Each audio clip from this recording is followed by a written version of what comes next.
Hello everyone, welcome to this lecture series. तो आज के इस लेक्चर में हम पढ़ने वाले हैं स्कैटरिंग फार्मूला के बारे में।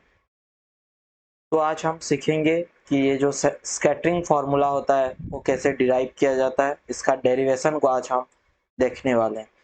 इस लेक्चर को देखने से पहले आप अगर हमारे जो पहले वाला लेक्चर था जिसमें हम impact parameter and Rutherford atomic model को बताए थे, उसको अगर नहीं देखा है तो जाकर थोड़ा देख लीजिए, क्योंकि ये जो आज का लेक्चर है ये उसके ऊपर बेस्ड है। अगर इसको अच्छे से समझना है तो उसको समझना पड़ेगा, या फिर अगर आज आप समझ चुके हैं तो फिर इस लेक्चर को समझने की ट्राई कीजिए। तो आज स्टार्ट करेंगे स्कैटरिंग फार्मूला। तो ये जो स्कैटरिंग फार्मूला है ये रदरफोर्ड एटॉमिक मॉडल के ऊपर बेस्ड है। मतलब जो अल्फा पार्टिकल आके गोल्ड फॉयल में स्कैटर कर जाता है, थीटा एंगल में वो क्या कर जाता है, स्कैटर कर जाता है। तो कितना अल्फा पार्टिकल स्कैटर करता है उसको यहाँ पे डिराइव करेंगे कि कितना अल्फा पार्टिकल स्कैटर करता है, कितना अल्फा पार्टिकल इंसिडेंट होता है, उस सारे चीजों को आज यहाँ पे देखेंगे। तो मान लेते हैं कि ये वो गोल्ड फॉयल है। ये क्या है, वो गोल्ड फॉयल है। ऐसा एक गोल्ड फॉयल है, मान लो ये गोल्ड फॉयल है ना, जिसका एरिया कितना है, एरिया है ए, और थिकनेस कितना है, टी। टी है इसका थिकनेस। ये जो थिकनेस है ये कितना है, टी है। तो इसका जो वॉल्यूम होगा वो कितना हो जाएगा, ए टी। इसका वॉल्यूम कितना हो जाएगा, ए टी। और number of atom per unit volume कितना हो जाएगा, number of atom per unit volume कितना हो जाएगा, एन को मैं लिखता हूं number of atom per unit volume, जिसमें एन इक्वल्स टू क्या हो जाएगा, एन अपॉन बी। जिसमें कैपिटल एन क्या है, ये क्या है, टोटल नंबर ऑफ एटम, है ना। ये क्या है, टोटल नंबर ऑफ एटम। इतना समझ में आया, बस। उसके बाद हमको क्या पता है, मान लो ये एक न्यूक्लियस है। तो यहाँ पे जो अल्फा पार्टिकल आता है वो कौन सा, कोई कोई अल्फा पार्टिकल ऐसे स्ट्रेट लाइन में चला जाता है, कोई अल्फा पार्टिकल ऐसे स्कैटर कर जाता है, और कोई अल्फा पार्टिकल ऐसे 180 डिग्री पे रिटर्न कर जाता है ना। और ये मान लो न्यूक्लियस है। तो यहाँ पे हमको पता है कि, और वो एक पर्टिकुलर एरिया में स्कैटर करते हैं, अल्फा पार्टिकल एक पर्टिकुलर एरिया में स्कैटर कर जाते हैं, जहां का जिसका रेडियस कितना है, बी। जिसका रेडियस कितना होता है, बी। जिसको हम क्या बोलते हैं, जिसको हम इम्पैक्ट पैरामीटर बोलते हैं। क्या बोलते हैं, इम्पैक्ट पैरामीटर। मतलब इसके अंदर कोई अल्फा पार्टिकल आ रहा है तो वो स्कैटर करेगा, उससे बाहर कोई भी अल्फा पार्टिकल स्कैटर नहीं करता है। तो ये जो बी रेडियस में जो एरिया बनता है उसको बोलते हैं sigma equals to pi B square. B क्या है, रेडियस है, तो जो एरिया बनेगा वो क्या होगा, पाई बी स्क्वायर होगा, है ना।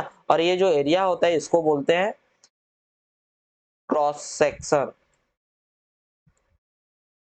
और स्कैटरिंग क्रॉस सेक्शन, इसको बोलते हैं स्कैटरिंग क्रॉस सेक्शन, है ना। और इसको सिग्मा में डिनोट करते हैं। इसको किस में डिनोट करते हैं, सिग्मा में डिनोट करते हैं। ये जो है इसको हम सिग्मा में डिनोट करते हैं।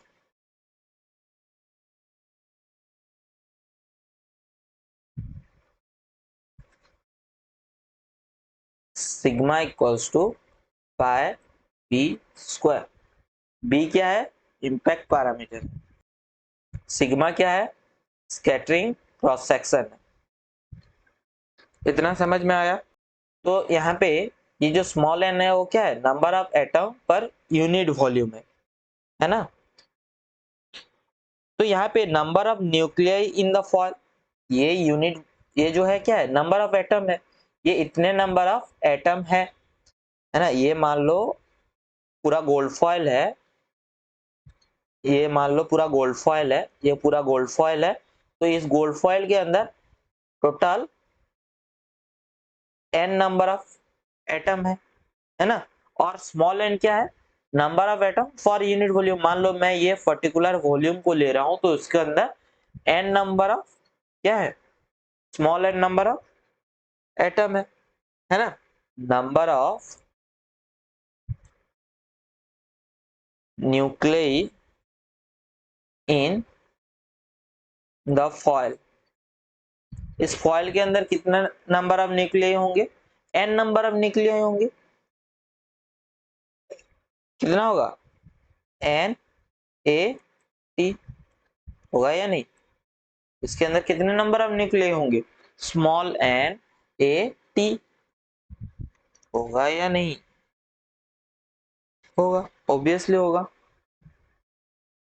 क्योंकि ये स्मॉल एन क्या है, number of atom per unit volume, और 80 क्या है, वॉल्यूम।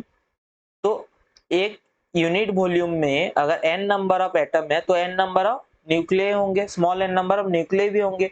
और v वॉल्यूम में कितने नंबर ऑफ न्यूक्लियाई होंगे, v इक्वल्स टू, ये क्या है, कैपिटल V है ना, NaT होंगे, बस।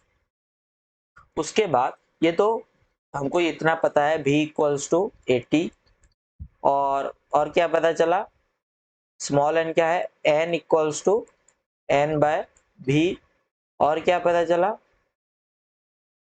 v equals to NaT, v equals to NaT, ये पता चला। ये क्या है, नंबर ऑफ न्यूक्लियाई है ना, in volume v equals to तो नहीं लिख सकते, इसको हम लिख सकते हैं नंबर ऑफ न्यूक्लियाई, है ना। उसके बाद ये जो अल्फा पार्टिकल आते हैं ये किस एंगल में स्कैटर कर जाते हैं, थीटा एंगल में। अगर एटम है और उसके ये अगर एटम है तो उसके अंदर बस इस एरिया में क्या होता है, अल्फा पार्टिकल स्कैटर्ड होता है। तो उस एरिया को हम क्या बोलते हैं, स्कैटरिंग क्रॉस सेक्शन बोलते हैं। उस एरिया को हम क्या बोलते हैं, स्कैटरिंग क्रॉस सेक्शन बोलते हैं। एक न्यूक्लियस के लिए स्कैटरिंग एरिया कितना है, sigma. NaT number of nucleus के लिए स्कैटरिंग एरिया कितना होगा, सिग्मा NaT, होगा ना। और इसमें मान लो n s number of alpha particle क्या कर रहे हैं, स्कैटर कर रहे हैं। ns number of alpha particle scatter कर रहे हैं, क्योंकि पूरे में तो स्कैटर नहीं करेंगे, बस इसी एरिया में अल्फा पार्टिकल स्कैटर करेंगे। तो इस एरिया में जितना number of alpha particle scatter कर रहे हैं उसको हम ns बोलते हैं। हो गया, उसको हम कितना बोलेंगे, ns, हो गया ना। उसके बाद हाँ, यहाँ पे ni क्या है, total number of alpha particle incident, कि कितने number of alpha particle incident कर रहे हैं। तो ये पूरा टोटल कितने number of alpha particle gold foil पे इंसिडेंट कर रहे हैं वो होता है Ni, है ना। तो यहाँ पे इसका जो एरिया होगा कितना होगा, वो A होगा, होगा ना, एरिया कितना होगा, A होगा। इसको मैं अगर लिखूं यहाँ पे तो Ns इक्वल्स टू क्या है, number of alpha particle scatter, Ni क्या है, number of alpha particle incident on the foil, है ना। बस अब हमको क्या पता है कि ये जो अल्फा पार्टिकल आते हैं ये कोई पर्टिकुलर एक ही न्यूक्लियाई पे स्ट्राइक करेंगे ऐसा कुछ नहीं है ना, क्योंकि जो न्यूक्लियाई का क्रॉस सेक्शनल एरिया है वो बहुत छोटा है as compare to total area. जो टोटल एरिया है गोल्ड फॉइल का टोटल एरिया है उसके हिसाब से जो न्यूक्लियाई का क्रॉस सेक्शनल एरिया है वो बहुत कम है। तो हम एक प्रोबेबिलिटी निकालेंगे कि कितने number of alpha particle scatter कर रहे हैं। तो कितने number of alpha particle scatter कर रहे हैं उसके लिए एक प्रोबेबिलिटी निकालेंगे। तो मान लो उसको हम एफ दे रहे हैं, एफ इक्वल्स टू क्या हो जाएगा, number of alpha particle scatter divided by number of alpha particle incident. Number of alpha particle scatter divided by number of alpha particle incident. ये जो number of alpha particle scatter हो रहा है ये कितने एरिया में हो रहा है, सिग्मा एन ए टी, इस एरिया में हो रहा है ना। हो गया या नहीं, क्योंकि नंबर ऑफ अल्फा पार्टिकल किसके ऊपर डिपेंड करेगा, एरिया के ऊपर, कि एरिया जितना ज्यादा होगा उतने number of alpha particle scatter होंगे, उतने नंबर ऑफ अल्फा पार्टिकल वहां पे इंसिडेंट होंगे। एरिया ज्यादा लेंगे तो ज्यादा number of alpha particle incident और स्कैटर होंगे। तो यहाँ पे मैं यहाँ पे किसको लिख रहा हूँ, सिग्मा एनएटी, जो कि क्या है, एरिया है, और एनआई क्या है, टोटल एरिया ए। तो ये क्या बन जाएगा, सिग्मा एन टी, क्या बन जाएगा, ए से ए कट जाएगा, सिग्मा ए टी। तो एफ इक्वल्स टू निकल के आया, F equals to sigma N T. हो गया, हो गया। सिग्मा का वैल्यू हमको पता है, सिग्मा का वैल्यू कितना पता है, पाई बी स्क्वायर। कितना पता है यहाँ पे हमको पता है, sigma equals to pi B square, ये वाला आपको पता है। तो यहाँ पे हम सिग्मा के जगह पे पुट करते हैं pi B square and t, f equals to pi B square n T. और यहाँ पे जो b है वो b क्या है, इम्पैक्ट पैरामीटर है। b क्या है, इम्पैक्ट पैरामीटर, है ना। और b का वैल्यू हम हमारे जो पहला वाला लेक्चर था, इसके पहले वाले लेक्चर था वहां पे हम निकाले थे, कितना निकल कर आया था, b equal to Z square, इसको हम दूसरे कॉलर में लिख देते हैं थोड़ा, b equals to Z square divided by 4 pi epsilon naught e cot theta by 2। ये हमको निकल कर आया था। हम जो पहले वाला लेक्चर थे, अगर इम्पैक्ट पैरामीटर निकालना नहीं आता है तो हमारा जो लेक्चर नंबर 8 है उसको थोड़ा देख लीजिए, वहां पे अच्छे से डिस्क्राइब किया गया है कि इम्पैक्ट पैरामीटर क्या होता है और उसको कैसे डिराइव किया जाता है। समझ में आया, बस। तो यहाँ पे b का वैल्यू को हम यहाँ पे पुट करेंगे, यहाँ पे b का वैल्यू को हम यहाँ पे पुट करेंगे। तो f इक्वल्स टू है pi B square n t. B का वैल्यू को अगर पुट करेंगे तो क्या हो जाएगा, यहाँ पे हो जाएगा पाई एन टी को यहाँ पे लिख देते हैं और यहाँ पे इसको रखते हैं z square by 4 pi epsilon not ई का whole square cot square theta by 2। ये निकल कर आया हमारा एफ, है ना। तो ये जो एफ है ये क्या है, ये क्या है, number of alpha particle scattered by number of alpha particle incident. ये एक प्रोबेबिलिटी है कि कितने number of alpha particle scatter हो रहे हैं उसके लिए। तो एक्सपेरिमेंट में क्या देखा गया था कि जो अल्फा पार्टिकल है वो कुछ पर्टिकुलर एंगल में स्कैटर्ड हो रहे हैं, है ना। तो ये जो एब निकल कर आया ये पूरा टोटल एरिया के लिए निकल कर आया। हम अगर कोई पर्टिकुलर एरिया में कोई एक फ्रैक्शन ऑफ एरिया में कि कितना अल्फा पार्टिकल स्कैटर हो रहा है, fraction of alpha particle scatter हो रहा है, तो उसको निकालेंगे। तो हमको यहाँ पे क्या करना पड़ेगा, इसको डिफ्रेंशिएट करना पड़ेगा थीटा के रेस्पेक्ट में।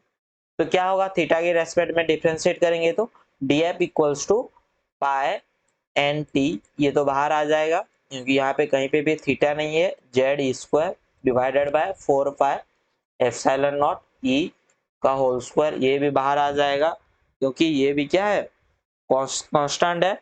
और यहाँ पे क्या रह जाएगा, cot cot square theta by 2 को हम डिफरेंशिएट करते हैं, कॉट स्क्वायर थीटा बाय 2, इसको अगर डिफरेंशिएट करेंगे तो क्या हो जाएगा, पाई एन टी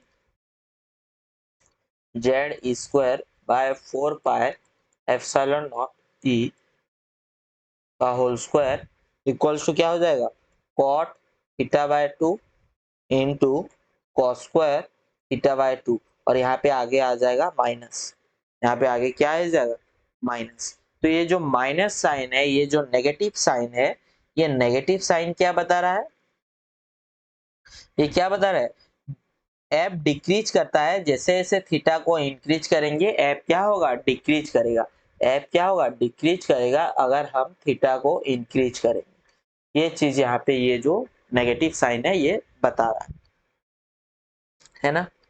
तो इतना समझ में आया कि डीएफ क्या होता है। ये जो अल्फा पार्टिकल स्कैटर्ड होके आता है, ये अल्फा पार्टिकल एक पर्टिकुलर एरिया में ही डिटेक्ट कर पाता है, क्योंकि जो डिटेक्टर होता है वो कुछ पर्टिकुलर एरिया में ही रोटेट करेगा और उसी एरिया में जितने नंबर ऑफ अल्फा पार्टिकल आएंगे उसी को डिटेक्ट करेगा। मान लो ये क्या है, फॉयल है, ये क्या है, फॉयल है, और यहाँ पे अल्फा पार्टिकल आ रहे हैं, अल्फा पार्टिकल है ना, और ये क्या है, फॉयल। तो इस फॉयल में से जो अल्फा पार्टिकल स्कैटर करके जाएगा और यहाँ पे डिटेक्टर रहेगा, तो डिटेक्टर कुछ पर्टिकुलर एरिया में ही डिटेक्ट कर पाएगा। तो वो मान लो इस एरिया में ही डिटेक्ट कर पा रहा है, इस एरिया के अंदर जितने भी, ये क्या है, स्क्रीन है, मान लो ये क्या है, स्क्रीन है, ये क्या है, स्क्रीन है, और इस पर्टिकुलर एरिया के अंदर ही वो डिटेक्ट कर पाएगा कि कितने number of alpha particle scatter हो रहे है ना। इस पर्टिकुलर एरिया के अंदर, इस एरिया में ही वो डिटेक्ट कर पाएगा, इस एरिया में ही वो डिटेक्ट कर पाएगा कि कितने number of alpha particle scattered हो रहे। मान लेते हैं कि ये जो फ्लोरेसेंट स्क्रीन है ये r डिस्टेंस पे है, और ये जो एंगल है ये थीटा है, और ये कितना है, डी थीटा है। ये अगर डी थीटा है तो इसका जो थिकनेस होगा वो कितना होगा, आर डी थीटा, होगा या नहीं होगा। अगर ये आर डी थीटा है तो ये कितना होगा, ये जो रेडियस होगा ये कितना होगा, आर साइन थीटा, होगा ना। हाँ, तो ये जो पूरा टोटल एरिया है वो कितना है, एस है। एस क्या है, टोटल एरिया मान लो एस है फ्लोरेसेंट स्क्रीन का, है ना। और ये जो पर्टिकुलर एरिया है जो कि येलो लाइन पे दिखाया गया है, ये मान लो डीएस है। तो ये डीएस का वैल्यू कितना होगा, सरकमफेरेंस इनटू विड्थ होगा ना। सरकमफेरेंस कितना है, 2 pi r sine theta into r d theta. इसको हम लिखेंगे तो क्या होगा, ds equals to 2 pi r sine theta into r d theta. ये क्या हो जाएगा, 2 pi r square sine theta d theta, होगा या नहीं।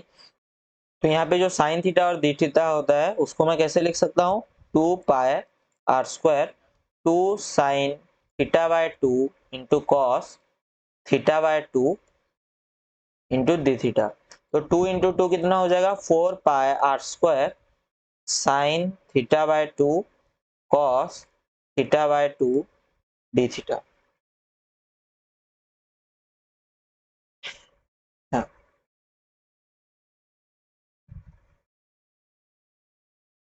तो मान लेते हैं कि यहाँ पे ये आ गया ds, ये कितना आ गया, ds। तो ds क्या है, ये जो येलो लाइन पे दिखाया गया है एरिया है वो है ds। तो ni, ni का मतलब होता है total number of alpha particle incident. मान लो total ni number of alpha particle incident हो रहा है, तो हमको यहाँ पे ये निकालना है कि कितने number of alpha particle scatter कर रहे हैं। Number of alpha particle scatter per unit area striking the screen। Screen में एक पर्टिकुलर एरिया में, एक यूनिट एरिया में कितने number of alpha particle scatter कर रहे हैं उसको हम बोलते हैं एन थीटा। और ये हमको निकालना है स्कैटरिंग फॉर्मूले में, इसको ही हमको निकालना है।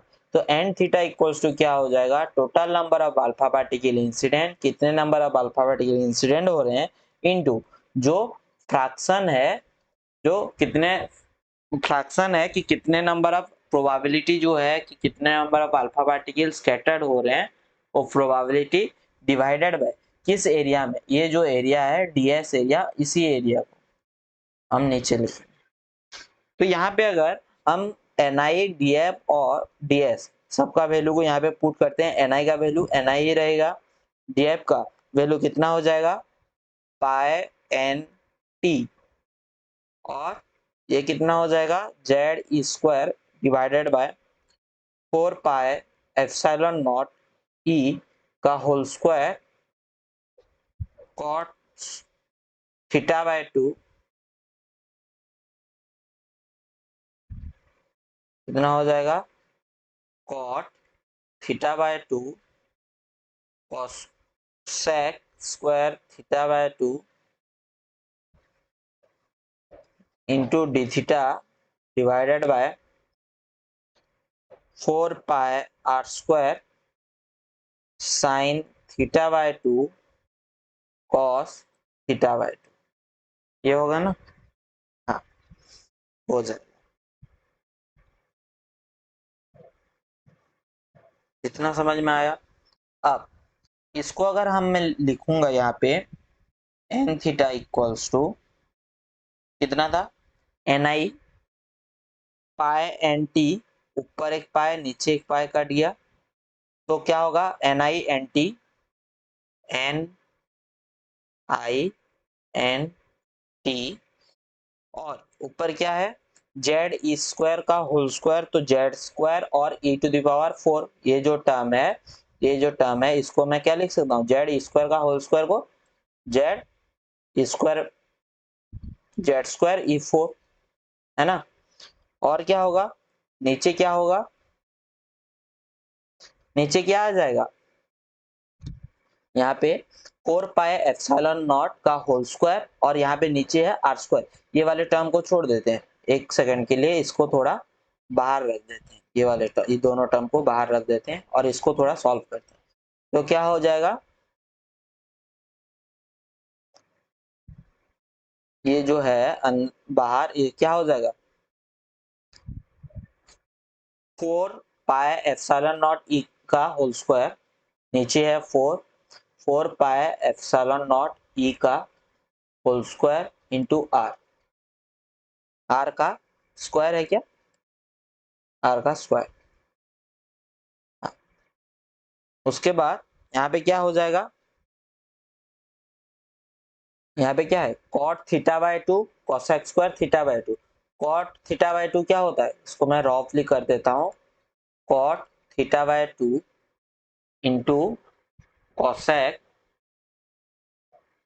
Theta by 2, cosec square theta by 2 divided by sine theta by 2 into cos theta by 2, है ना। ये कॉस स्क्वायर थीटा बाय 2 को मैं अगर नीचे लाऊंगा तो क्या हो जाएगा, क्या हो जाएगा 1 बाय, इसको मैं अगर नीचे लाऊंगा तो क्या हो जाएगा यहाँ पे cot theta by 2 divided by sine theta by 2 cos theta by 2 into sine square theta by 2 हो जाएगा या नहीं। कॉस स्क्वायर थीटा बाय 2 को अगर नीचे लाऊंगा तो ये क्या बन गया, साइन क्यूब थीटा बाय 2। ये बन गया हमारा साइन क्यूब थीटा बाय 2। इसको मैं डायरेक्ट यहाँ पे लिख रहा हूँ, sine cube theta by 2 cos theta by 2, है ना। कॉट थीटा बाय 2 को मैं क्या लिख सकता हूँ, इसको मैं लिख सकता हूँ cos theta by 2 bye sine theta by 2। तो ये कॉट और ये कॉस और ये कॉस कट जाएगा, तो ये साइन थीटा बाय 2 भी नीचे आ जाएगा। तो ये जो टोटल टर्म था, ये जो टोटल टर्म था, ये वाला टर्म, इसको सॉल्व करने से कितना निकल कर आएगा, कितना निकल कर आएगा, 1 बाय साइन 4 थीटा बाय 2। तो इसको मैं यहाँ पे नीचे लिख देता हूँ, साइन 4 थीटा बाय 2 हो गया। तो इसको अगर मैं यहाँ पे लिखूंगा, फाइनल आंसर लिखूंगा, तो N theta equals to N I N T Z square E to the power 4 divided by, ये कितना हो जाएगा, 8 फाइव एप्सिलॉन नॉट का whole square E square R square sine to the power 4 theta by 2। ये बन जाएगा हमारा final answer, ये हो जाएगा हमारा फाइनल आंसर। तो आज हम ये देखिए कि जो अल्फा पार्टिकल होता है वो कितने number of alpha particle scatter होता है एक पर्टिकुलर एरिया में, एक यूनिट एरिया में, उसको आज हम देख ली। और उसको ही बोलते हैं स्कैटरिंग फॉर्मूला। ये जो फॉर्मूला है एन थीटा, इसको ही हम बोलते हैं स्कैटरिंग फॉर्मूला। इसमें कुछ भी ज्यादा हार्ड काम नहीं है कि कुछ ज्यादा डिफिकल्ट भी नहीं है।